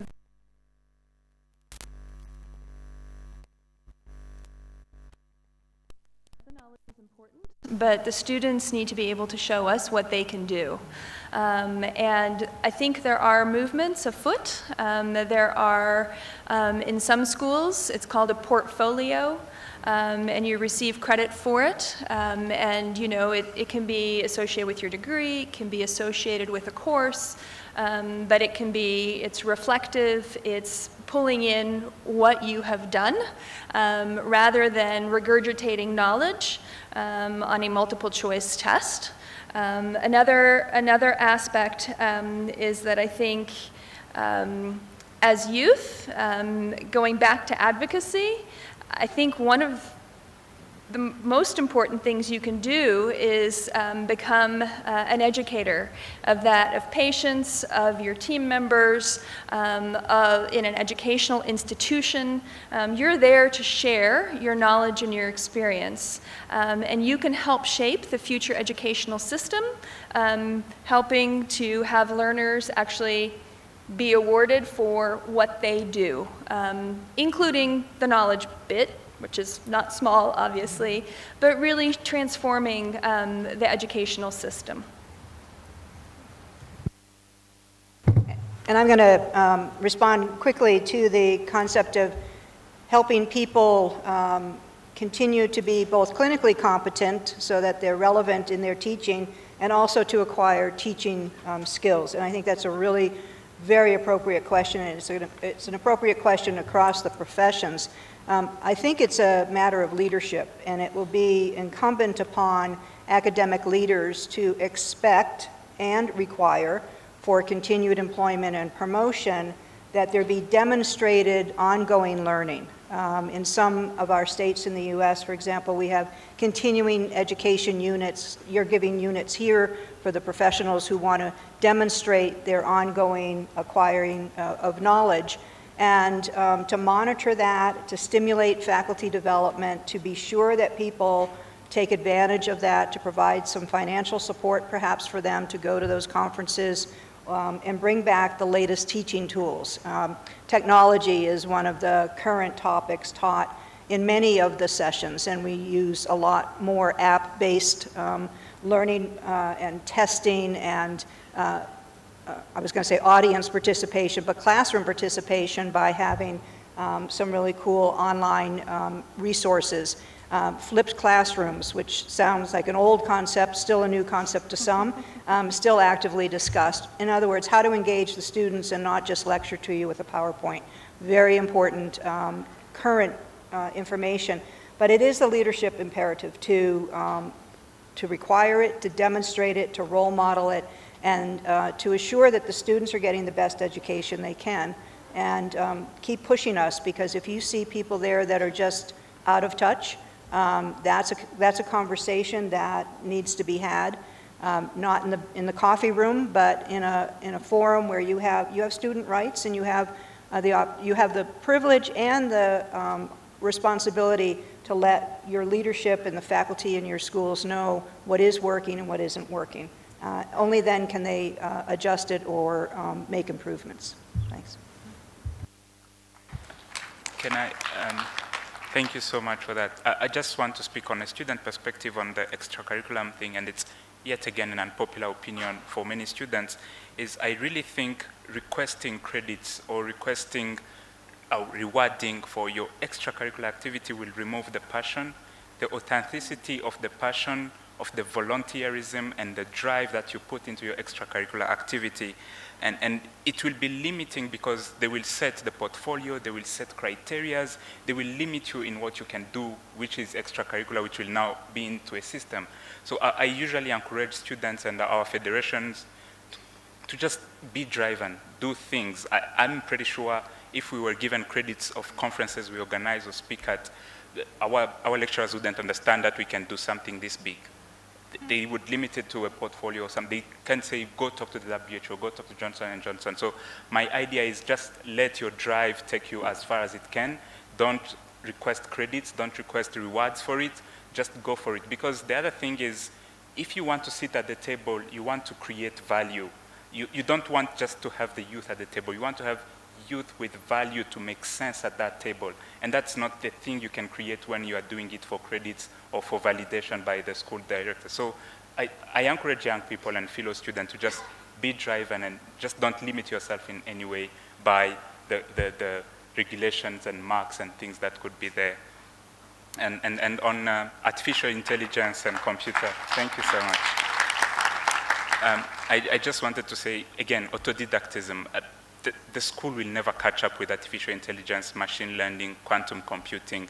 Subscribe to a newsletter, learn by yourself using massive open online courses. As you said, it takes 5 to 7 years, and those things change by a weekly basis. So if you really want to catch up with those things, if they put conducive environments like innovation hubs and things like that, just create your own pace to be as fast as you can. It's the 21st century. Everything doesn't have to be in a traditional way, in a course book or something like that.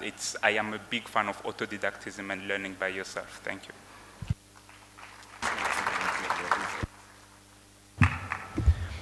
Israel, I agree with you completely in that, you know, there's an adage in health education, probably true of all education, which is assessment drives learning. So, you know, just tell me what I need to know to pass the exam. You know, don't teach me any other rubbish, or don't stand in front of the class and take my time. Just tell me what I need to know to pass the exam. And that'll be a problem throughout. And I think what you caution us against is driving people down that path of, you know, we provide portfolios which have a huge benefit in many domains in terms of people's professional and personal development. But as soon as we start prescribing what the content is, then people will copy from one another. And it's the same with, you know, writing research. People will just copy a formula. They'll take a piece of work that's been done by somebody that got a first-class honours, and they'll try and replicate that because they'll think that's what we're looking for. So you're exactly right. What we want people to do is just to remain motivated, to learn as much as they can, to experience as much as they can, to process as much as they can. But what we're saying is that we've got to find much more truthful and authentic ways of assessing people, of actually finding out what you can do, rather than getting you to show us what you think we want you to demonstrate. So we'll keep the conversation going. Thank you very much. It's unquestionable that the 7th World Healthcare Students has the most brilliant and interactive audience. So that's why I'll ask our panelists here to remain open in the breaks and all that to keep discussing. But before I ask them to make closing remarks, allow me to ask Dr. Githingi, whoever has a microphone can pass it to Dr. Githingi to make a small remark about this panel. And then I'll ask them to make 1-minute closing remarks and we call it off. Someone with a microphone can pass it here.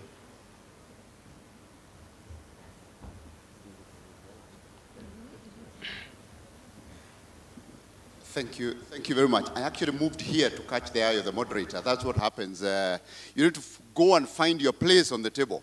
So thank you very much. I want to make a point on, because of these strikes we talked about, and this is all tied to healthcare workers training and everything else, and Professor Chamanyo commented on this quite a lot. And I want to direct this question to Dr. Cobb, and also maybe a quick comment from Professor. In the high-level commission on health employment and economic growth, there were some two very pivotal kind of discoveries or recommendations. One was that the commission said it is time to move away from clinical profession-based healthcare systems to primary healthcare. And that speaks to the way we prioritize specialists and medical officers and everything else over nurses and midwives and other cadres like biomedical engineers and anesthesia technologists and radiographers. Number two of the discovery was that in this push for better pay, the commission actually said that in low-income countries, the average pay for healthcare professionals, when it is standardized for the per capita income, is 9 times or more in low-income countries, whereas it is only about 3 times in middle-income countries. It was basically saying that when you are standardized for the population within which you're working, healthcare workers in low-income countries are overpaid. They're paid up to 9 times. So is it time for us to think about this thing? Because I want to comment about this issue because here we have people who are going to go into the profession and they're going to start also agitating for more and going to the strikes. And this cycle is not going to end. You know, we saw it in Kenya, now it's in Uganda. Next is going to be in another country. So now that a lot of our our systems, healthcare systems are dual, your private sector and your public sector. In many countries like Kenya and I believe Uganda, 40% of facilities are private sector. Actually, government maybe 30%, then 40, 50%, then the rest is NGO. Is it time to actually, for the public sector, to consider clinical disciplines to be paid on hourly basis and move away from full-time employment and refocus full-time employment on the lower cadres and let the specialist disciplines work both in private sector, public sector, as they wish, being paid the rate they want, without them having to agitate and force government to pay them a rate the government cannot afford, in view of these high-level commission recommendations?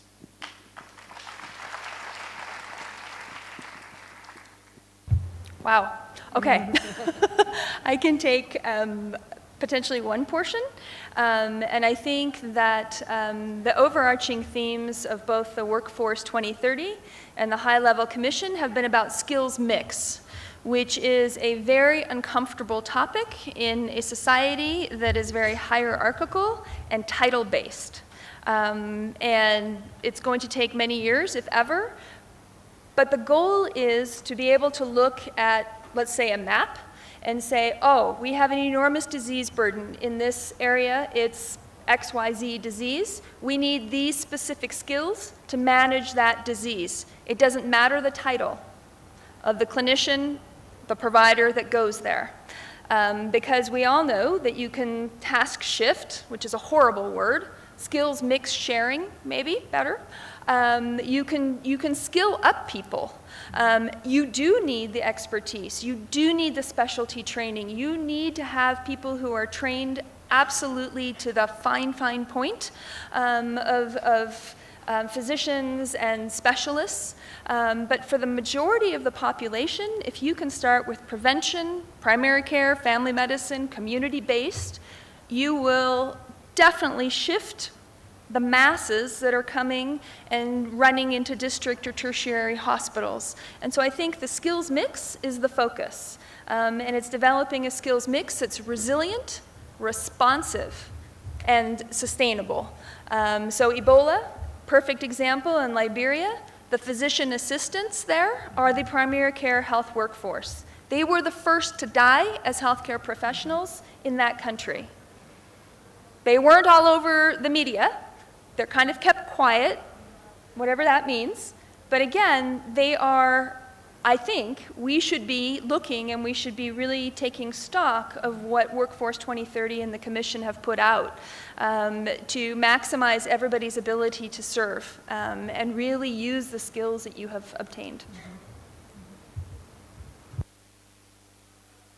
And do you want to make any comment as well? Thank you.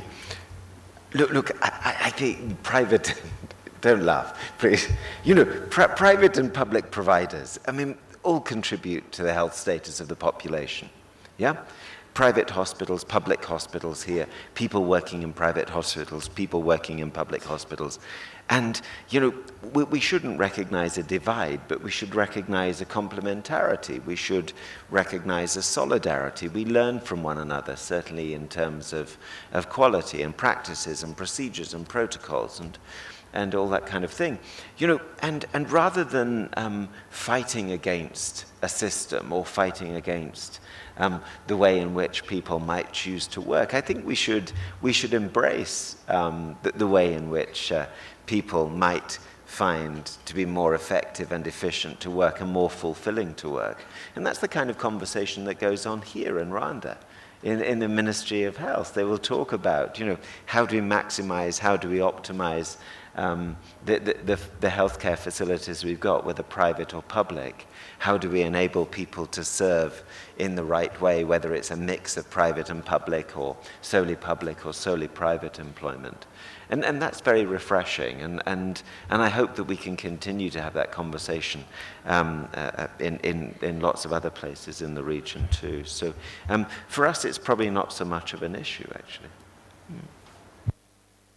Thank you very much. I reserve all my comments as a moderator.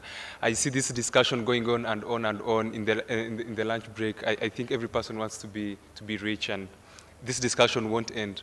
I encourage you to keep on asking these people in the lunch break. Please, these are open-minded people. They'll be ready to answer your questions. Let me ask, starting from Israel, to make 30 minutes. 30 seconds. 30 seconds closing remarks and a take-home so that we go for our lunch. Yeah, I think one thing is to say, I don't like being in a position where I always request things. It's at the time where students, you really, or young professionals, or even professionals by themselves, through these associations, groupings, you know, people, you understand the things in the same way, you start creating your own solutions when it comes to your needs and what needs to be done. Systems are usually there. People may not be understanding the things that, you know, in the same way, but it's important that we drive the things that we want to have.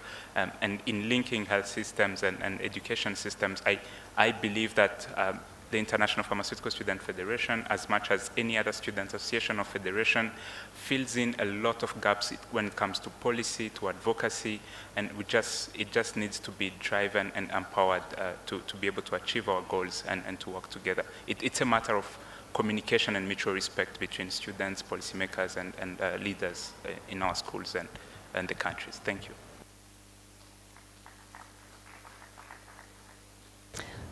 This caught me a little off guard. So I think there's several things. I think when I look out and I've kind of looked at who the participants are here, it's remarkable that you've all come. Who's missing here? Who's missing in the health workforce? Who are we not seeing? The community health workers? Social work? There are numerous professions that we, who now have created student organizations, we need to help other professions be empowered as well.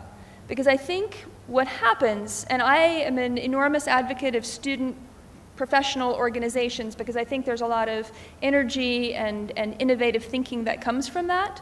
But I think when we leave people out who are at the front line, who maybe don't have the social status or the educational status that we have been incredibly privileged to be able to access, we need to empower those people. It is our duty to empower our patients to not only take charge of their care, but also to become learners. We need to empower the teams that we work with, and you work with a community health worker, you work with somebody who has a different position than you, and they're interested in furthering their education. It's our duty to empower them, to help them achieve more education if that's what they choose.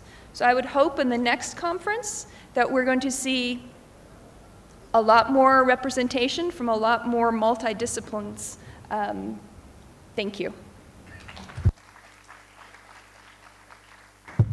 I'll add dentistry to that list. I think we've heard multiple references to oral health and how important that is. I hope you role model in the rest of your student and career path what you're role modeling here, and that is curiosity about each other and about each other's professions and what it was like to study to be a nurse, what it was like to study to be a pharmacist, what is it like to study to be a physician. Share that with each other and exchange ideas and thoughts. At this time, it's very safe to do that. You will change your behaviors when you become practitioners, when you're more comfortable with the others. And you'll understand their strengths, you'll respect each other greater, and your teams will be much more effective. So continue to be curious, continue to interact, and have fun, and thank you for your leadership.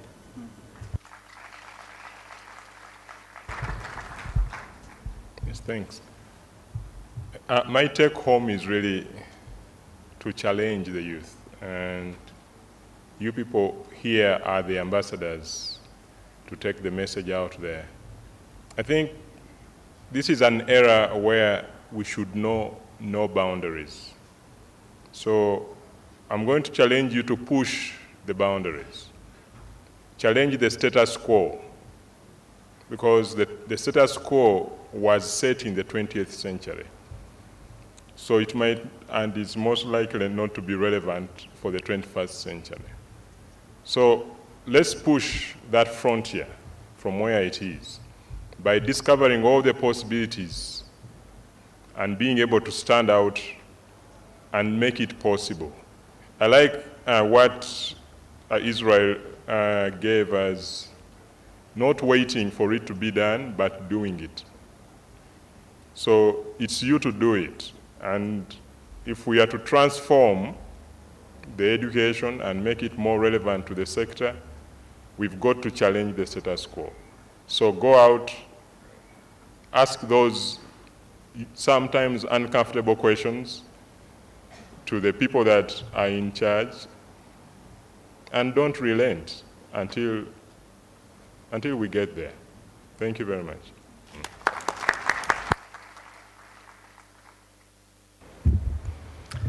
I think it's about being true to yourself. I think it's about knowing who you are, being honest about who you are. I think it's about exploring and being aware of your own natural skills and talents. And they're things that we often drum out of you in education. We often squeeze out of you. We don't give you the opportunity to express them.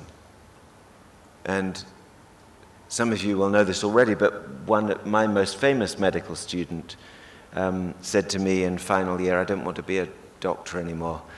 I think I want to be a singer. And I said, well, go and sing. And she said, but I can't because the Vice Chancellor told me I should finish medical school and be a doctor. And I said, go.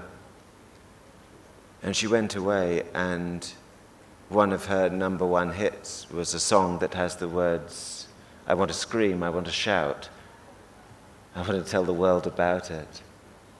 So put it in all of the papers, because I'm not afraid. You know, and her name was Emily Sandé, and she's a remarkable musician, a remarkable songwriter. And I would just give you her words from that very same song, which is, I've got a heart as loud as a lion, so therefore why not let your voice be heard?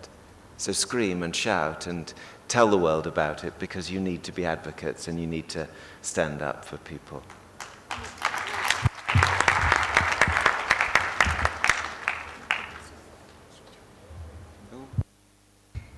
Thank you very much. Actually, my wish had translated in what I had to say. I really, really wish I had like 30 minutes for each of these panelists, because this discussion was really interesting. But at the end of it all, from whatever they said, from all that, if we sum it up, it's really clear that education system is still a vital component in strengthening the healthcare system, besides others like financing and technology. I think this is really very, very, very important, and this is the message we should all have with us. So to my panelists, a round of applause for being really wonderful. Thank you very much. Thank you very much. To me, you don't need to clap for me, because I'm already excited having my 2 professors on the panel, my other 2 people that I look up to, and my peer with me on the panel. I'm really excited. Thank you very much. Over to the MCs.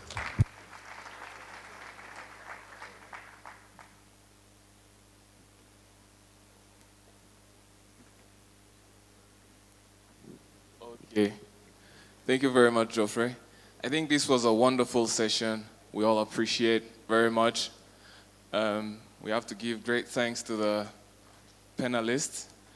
All right, so we are like 30 minutes late on the lunch program, so I think lunch will only take 30 minutes. Do you all agree?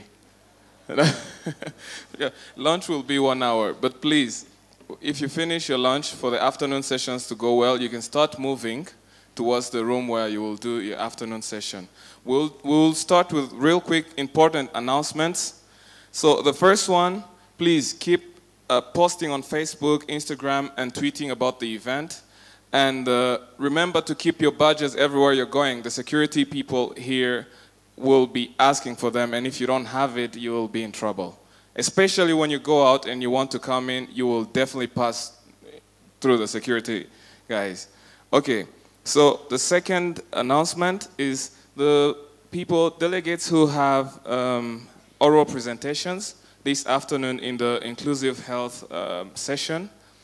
Please find someone in the organizing committee or go to the OC office. If you don't know the place, you can ask someone from protocol to guide you. Yeah, that's urgent, please. That's really urgent. You should go before lunch right now. And then tomorrow is Umuganda. So for those who don't know that, I'm sure there are many who don't know, it's community work. It usually begins at 8 a.m. So we were given permission not to be in. So whoever will be in this area will not have to do Umuganda. But please, everyone must be here at 8 a.m. sharp. Wherever you will be outside this place, outside this conference area, they will make you do Umuganda, and even if you are suited up, you will still do it. So better be here by 8. Yeah, and delegates, I think there is a bus bringing you, so please be in the bus, at least coming on the way here. And next, there is another announcement about the Global Association of Students and Novice Nurses invites all nursing delegates present for a brief meeting at 5 p.m. outside this room, so right outside here. And yeah, we will remind again professionals who want CPDs, you have to go register in the LC's office. Again, if you don't know, you can ask the protocol to show you the room. It's up there. Thank you very much. Yeah, thank you very much. So before we go for lunch, we all know that we have short courses and workshops right after. So I'm going to list out some of them. So some of you already attended some of them yesterday, so I'm going to repeat the workshops and where they're taking place. So inclusive health and vulnerable groups is going to take place in this very hall. So Akajera This is the very hall where it's going to take place. Inclusive health for those who want to attend. Social innovations for affordable healthcare. That's going to be in the hall called Kigali. NCDs and the global concern is going to be in the Kivu Hall. Human malnutrition and infectious disease control is going to be in Rukari Hall. And the short courses of global health course, trauma treatment, and neonatal care is going to be in the rooms used yesterday. That's XYZ. And the hackathon, for those who are part of it yesterday, it's ongoing today in the same venue, Bamboo App. Thank you very much. Yes, so just a quick note to add. There is no WHSS program planned for tonight.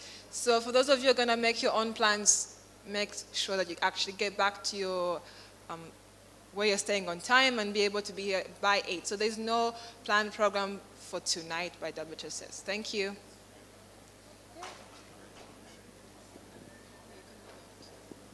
Enjoy lunch. Okay.